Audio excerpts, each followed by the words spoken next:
안녕하세요. 예수목장교회 이노윤 목사입니다. 오늘 공부하실 내용은 기독교 강요 2권 16장 13절부터 19절까지가 되겠습니다. 이전에서 공부한 내용이 사도신경을 따라서 비하 예수 그리스도의 이 땅에 오시고 또 이 땅에서 사시고 또 십자가에 달리시고 죽으시고 장사되심, 이것을 비하라고 하는데 그 부분에 대해서 공부했습니다. 또 사도신경의 순서를 따라서 오늘은 승귀에 대해서 공부하겠습니다. 승귀라고 하는 것은 예수 그리스도의 부활, 승천, 그리고 재위, 재림, 이 네 가지가 그리스도의 승귀입니다. 그래서 13절을 보시면 그리스도의 부활의 의와 열매라는 제목입니다. 부활이 없다면 지금까지 말한 것은 그 예수 그리스도의 십자가, 죽음, 장사, 이 모든 것은 불구의 몸과 같은 것이다. 우리는 그리스도의 죽음에서 완전한 구원을 누리게 된다. 왜냐하면 그리스도의 죽음을 통하여 우리가 하나님과 화목할 뿐 아니라 그의 의로운 심판이 물음을 받게 되었고 저주가 거치게 되었고 형벌이 모든 값을 치르게 되었기 때문이다. 그렇다 하더라도 우리에게는 그의 죽음이 아니라 그의 부활을 통한 거듭남으로 말미암아 산 소망이 있게 된 것이다. 왜냐하면 그가 다시 살아나심으로써 죽음을 이기신 저 승리자로 나타나셨던 것과 같이 죽음에 대한 우리 믿음의 승리는 그 자체로 오직 그의 부활에만 존재하기 때문이다. 네. 그리스도의 죽음과 부활로 우리 구원의 진료를 나눈다. 이 죽음은 전자를 통해서 죄가 소멸되고 죽음이 사라졌으며 후자인 부활을 통해서 의가 회복되었으며 생명이 세워졌으며 후자의 은총으로 말미암아 전자에 속한 고유한 능력과 효과가 우리에게 나타나게 된다. 네.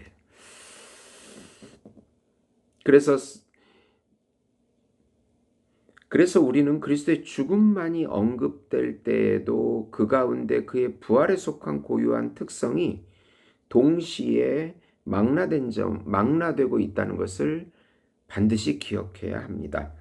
예. 그러니까 죽음을 말할 때 부활이 나와야 되고 부활을 말할 때 죽음이 전제되어야 하는 것입니다. 그래서 칼빈이 이것을 제유법으로 해석을 합니다. 네. 죽음에 대한 언급 없이 부활만 따로 다루어질 때에도 매번 우리는 죽음에 고유하게 존재하는 것을 함께 끌어들이도록 하자. 그래서 부활은 십자가에서 시작된 것을 완성하며 십자가가 생명에 이르는 구원의 문이 됨을 계시한다. 그래서 이 죽음과 부활은 죽음을 말할 때는 부활을 포함하고 있고 부활을 말할 때는 죽음을 포함하고 있고, 이렇게 두 단어는 같이 가는 것이다. 같은 것을 함유하고 있는 것이다 라고 말씀하고 있는 것입니다. 네. 그러면은 부활이 주는 그 부활의 권능은 무엇인가? 부활의 권능은 칼빈은 세 가지로 얘기하고 있는데요. 네. 그가 다른 곳에서 저주의 공포에 맞서는 그리스도의 죽음을 자랑한 후에 사도 바울이요. 진정 죽으신 바로 그가 부활하셨으니 이제 그는 하나님 앞에서 우리를 위한 중보자로 나타나시는 자니라 라고 로마서 8장 34절에 말하는 것은 바로 새 생명이 있다. 바로 그의 부활을 통해서 생명이 존재하고 있다는 것을 말하고 있습니다.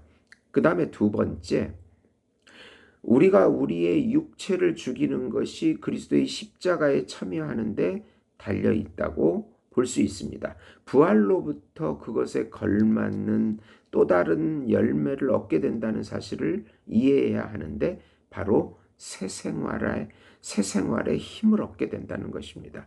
만일 우리가 그의 죽으심과 같은 모양으로 접붙임을 받았으면 또한 그의 부활에 참여하는 자들로서 새 생명 가운데 걷게 되리라. 새 생활을 말하는 것입니다. 로마서 6장 4절에서 5절입니다. 네. 같은 취지로 다른 곳에서는 우리가 그리스도와 함께 죽었다는 사실로부터 땅 위에 있는 우리의 지체들을 죽여야 한다는 논거를 이끌어내며 또한 우리가 그리스도와 함께 부활했다는 사실로부터 우리가 찾아야 할 것은 땅의 것이 아니라 위의 것이다. 골로새 3장 1절 2절입니다.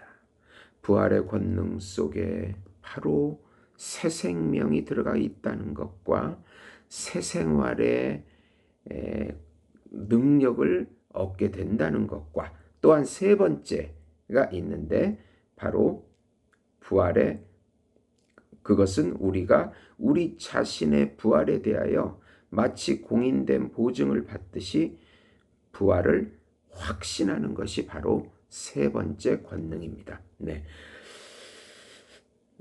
이것이 마땅한 것은 그리스도의 부활이 우리 부활의 가장 확실한 기초가 되기 때문입니다. 그래서 고린도전서 15장에는 예수님이 부활의 첫 열매가 되시고 우리가 바로 후속 열매라고 주장하는 것입니다. 그래서 부활의 첫째 열매는 옛사람이 죽고 새 사람이 사는 것, 새 생명 얻는 것. 부활의 두 번째 열매, 권능은 거듭난 자로서 땅의 것이 아니라 위의 것을 추구하며 사는 것입니다. 즉 새 생활을 말합니다. 또 부활의 세 번째 열매는 그리스도의 부활로 우리의 부활을 확신하는 것이다. 즉 그리스도의 부활을 우리의 부활의 보증으로 삼는 것이다 라고 칼빈은 말하고 있습니다. 네. 그 다음에 14절에서 승천입니다. 네, 승천. 이 승천은 영적 현존을 통한 실제적 통치의 시작이 바로 승천이라고 볼 수 있습니다. 승천은 부활에 긴밀하게 연결되고 있습니다. 네. 그리스도는 유한한 인간 생명에 저급하고 비천한 상태와 십자가의 치욕을 벗어버린 채 부활하심으로써 자기의 영광과 능력을 더욱 완전하게 비추기 시작하셨습니다. 자기의 승천 때가 돼서야 비로소 자기 나라를 실제로 창건하시게 된 것입니다. 사도는 그가 하늘에 오르신 자니 이는 만물을 충만하게 하려 함이라 하고 에베소서 4장 10절에서 말씀하고 있습니다.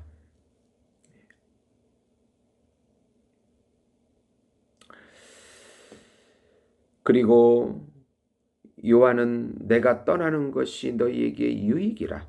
내가 떠나가지 아니하면 성령이 오시지 아니할 것이요. 요한복음 16장 7절입니다.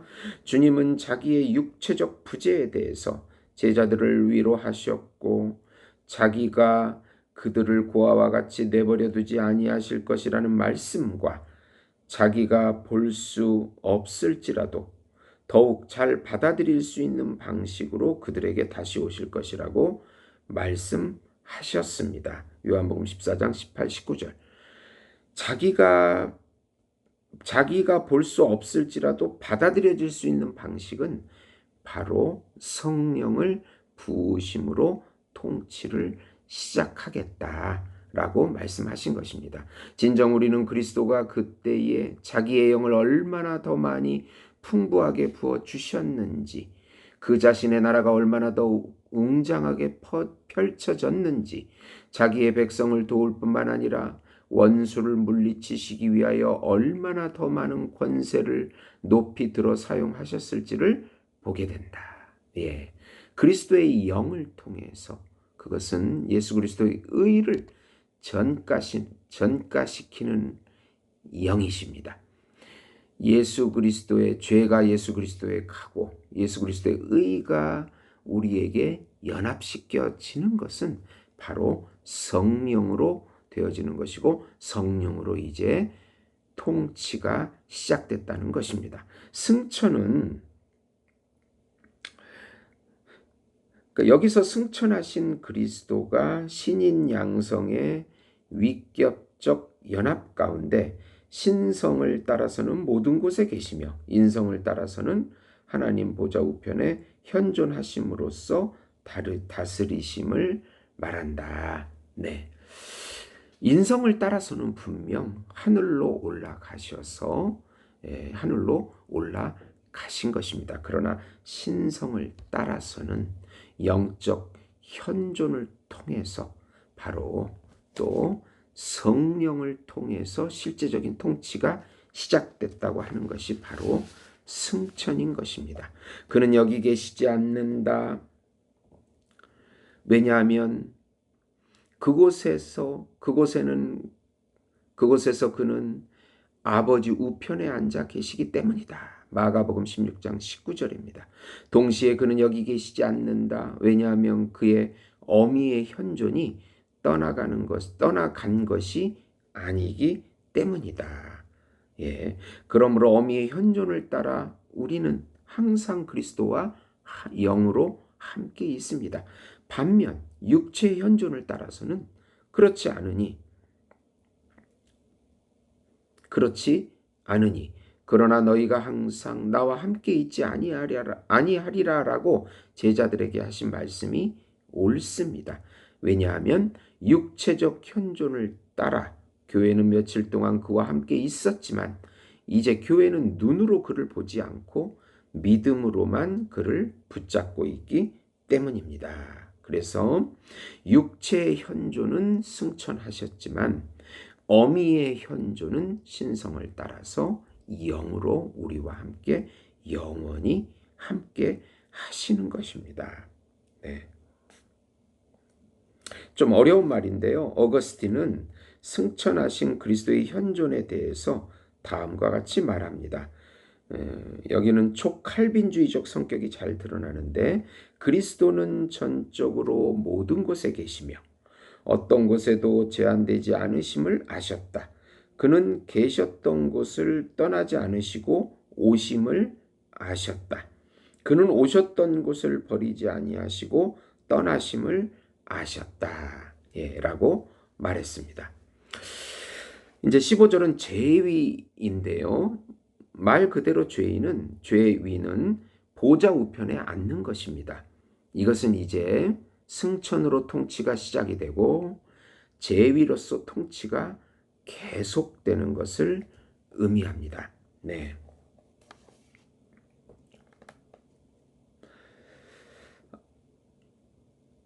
그리스도가 아버지 우편에 함께 앉으셨다라는 고백은 왕들에게는 그들로부터 다스리고 통치하는 직무를 위탁받은 수하의 보좌인들이 있는 것과 같다.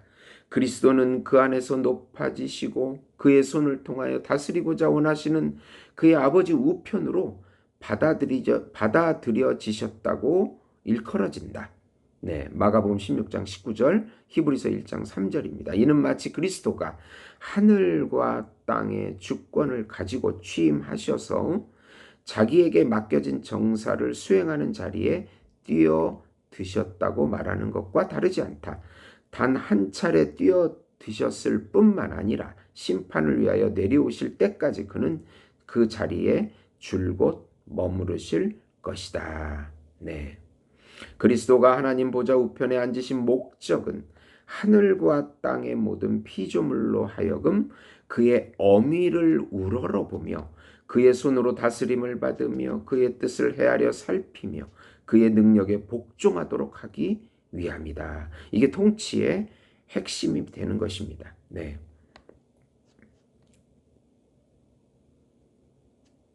우리는 스데반이 그리스도가 서 계신 것을 보았다고 증언하는 말씀에서 우리는 그의 몸의 자세가 아니라 그 서 계신 그 자리에 그의 통치의 어미를 볼 수 있어야 합니다. 앉아 계신다라고 하는 것은 가만히 계신 것이 아니라 하늘 보좌에서 주재하신다, 통치하신다, 다스린다는 뜻입니다. 이렇게 제위는 통치의 계속을 의미합니다. 16절에는 제2의 세 가지 유익이 나오는데요. 첫 번째로는 믿음으로써 우리는 아담으로 말미암아 가로막혀 있었던 하늘나라로 들어가는 문을 주님이 여셨다는 사실을 분별하게 된다. 요한복음 14장 3절입니다. 그가 우리 육체 가운데 마치 우리의 이름으로 하시는 것처럼 하늘에 들어가셨으므로 사도의 말처럼 어떤 의미에서 우리는 이미 그 자신 안에서 그와 함께 하늘에 같이 있다. 그 의미가 되는 것입니다. 에베소서 2장 6절입니다. 그러면 두 번째로는 제위의 두 번째 유익은 믿음으로써 우리는 주님이 아버지와 함께 거하심이 우리에게 큰 복이 된다는 사실을 인정하게 된다. 왜냐하면 그가 손으로 짓지 아니한 성소에 들어가셔서 우리를 위한 대언자와 중재자로서 늘 아버지 면전에 나타나시기 때문입니다. 히브리서 7장 25절입니다. 그리하여 주님은 하나님이 눈을 돌이켜 우리의 죄를 멀리하고 주님의 의를 응시하도록 하시고 우리를 향한 하나님의 마음을 누그러뜨려 주님의 중재로 말미암아 하나님 보좌로 나아가는 길과 통로가 평탄해지게 하신다는 것입니다. 그래서 죄인들에게 공포가 가득했을 그 보좌를 은혜와 간용으로 가득 채워주십니다. 또 제2의 세 번째는 통치인데요. 믿음으로써 우리는 주님의 권능 가운데 지옥을 거스리는 우리의 힘, 능력, 부, 자랑이 자리 잡고 있음을 이해하게 된다. 참으로 그는 하늘로 올라가시면서 사로잡혔던 것이 사로잡히도록 이끄셨고 적들을 패퇴시킨 후에 자기의 백성을 풍부하게 채우셨으며 날마다 영적인 재산을 쌓아 주시는 것입니다. 이렇게 제2의 세 가지 유익은 가로막혔던 하늘문을 여시고 그분이 우리를 위하여 중보기도 하시고 또 우리를 통치해 주시고 영적으로 생명을 수많은 은혜의 선물들로 채워주셔서 우리를 끝까지 원수의 손에서 지켜주시는 것입니다. 네. 이제 17절은 마지막 날 산자와 죽은 자를 심판하심으로 다시 오심, 바로 재림입니다.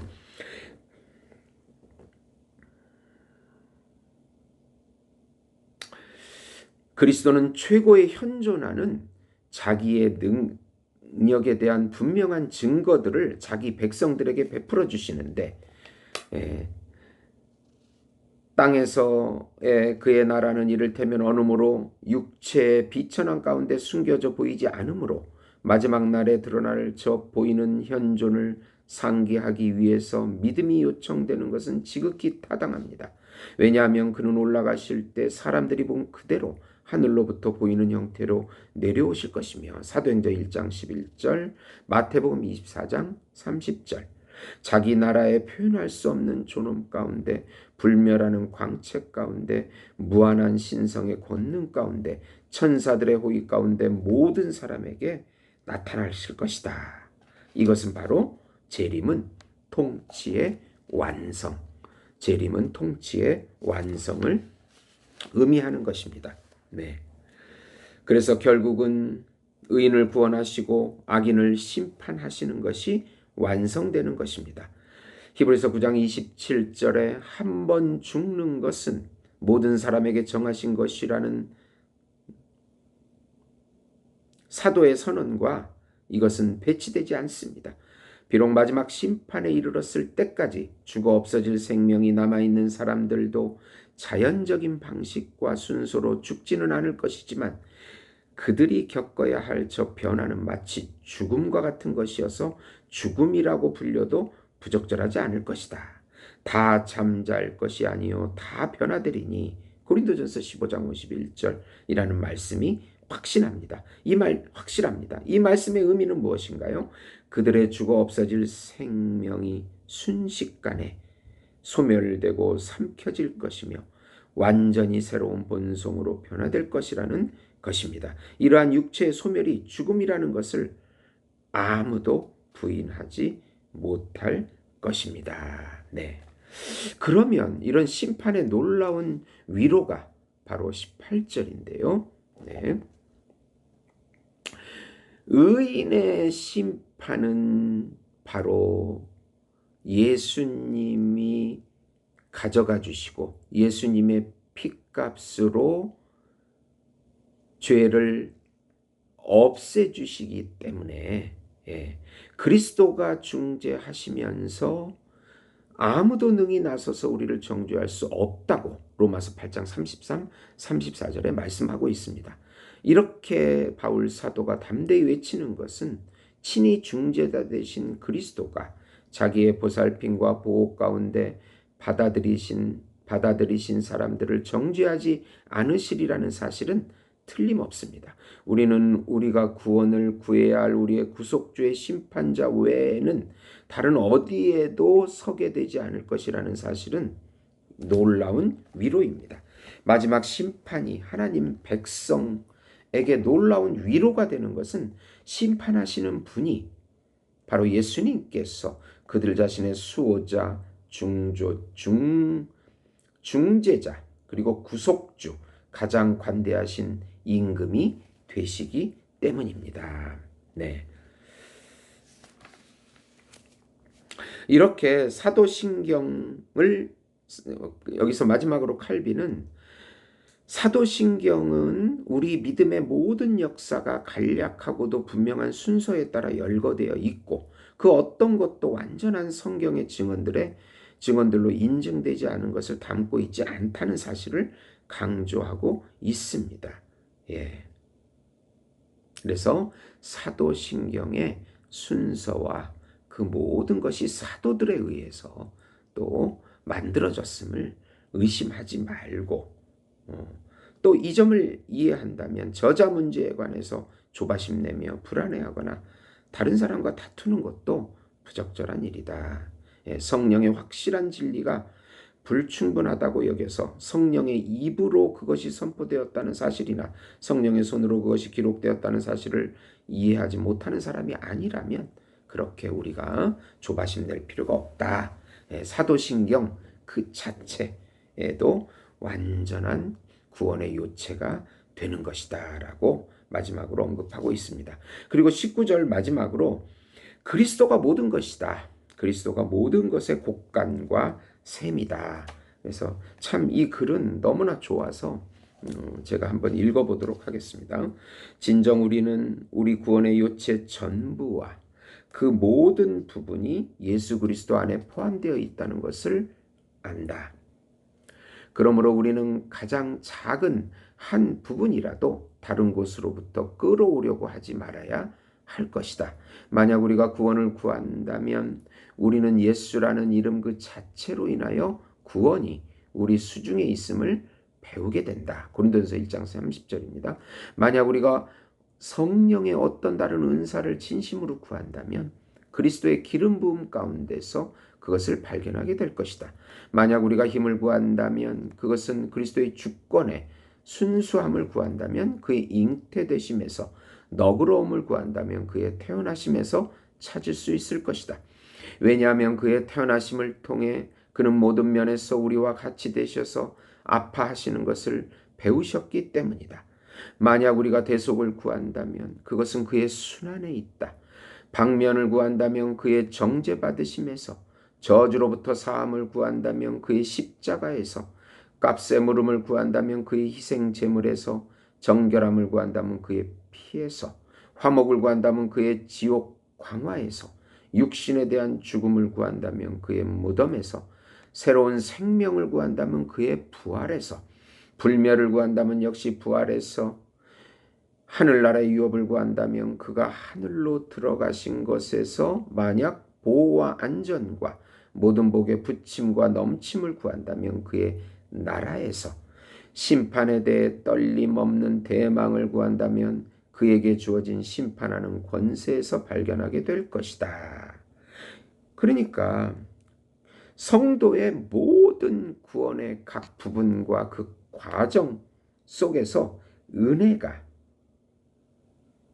그 모든 그 은혜는 그리스도가 이루신 그 모든 전생애의 전가를 통해서 전가로 인해서 원인으로 인해서 되어진다는 것을 지금 이렇게 칼빈은 긴 문장으로 주장하고 있는 것입니다.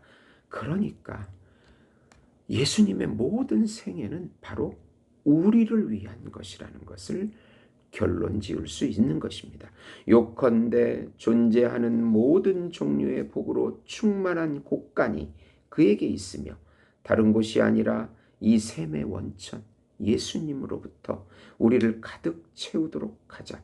바로 이 한 분만으로 만족하지 않는 사람은 여러 사오망을 찾아 이곳저곳 부유하고 떠돌게 된다. 그들은 유별나게 그를 쳐다보기는 하지만 그 자신 가운데서 올바른 길을 찾지 않고 자신들의 생각 마디마디로 이리저리 뒤튼다. 그러나 그가 베푸시는 복의 부요함이 어떠한지를 한 차례 순수하게 깨닫게 되면 이러한 불신이 몰래 스며들 여지는 아주 없어지고 말 것이다. 바로 우리가 예수 이름을 불러야 하는 이유, 예수님을 의지해야 하는 이유, 예수님이 모든 것이라고 고백해야 하는 이유에 대해서 이렇게 19절에 그리스도가 모든 것의 곳간과 셈이다 라고 주장하고 있는 것입니다. 우리는 사람을 쫓아가서는 안 됩니다. 예수 그리스도를 쫓을 때 반드시 실망하게 되지 않기 때문입니다. 우리가 사람을 쫓아서 얼마나 많이 실망했습니까? 네, 오늘 이렇게 예수 그리스도의 전생애가 바로 우리를 위한 것이라고 확신하시고 날마다 예수 이름을 부르시고 예수님을 의지하시는 우리 여러분 되시기를 예수님의 이름으로 축원드립니다. 들어주셔서 감사합니다.